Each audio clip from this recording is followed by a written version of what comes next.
Hi everyone, welcome back to another tutorial from Apps Academy. Today in this video, I'm going to show you how to install Steam application on your Android or iOS devices. The Steam app lets you access your Steam library, chat with friends, browse the stores and manage your account on your mobile device or your tablets. So here's how you can do it quickly and easily. First of all, make sure that your device is connected to a stable internet and then launch open Google Play Store or App Store.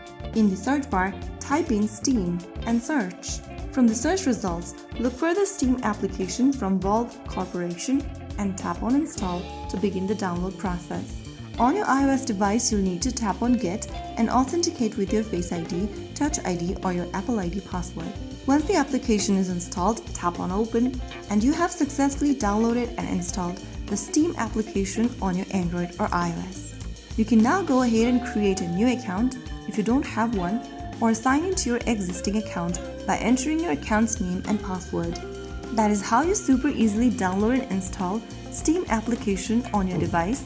If you found the video helpful, don't forget to like, share and subscribe to our channel.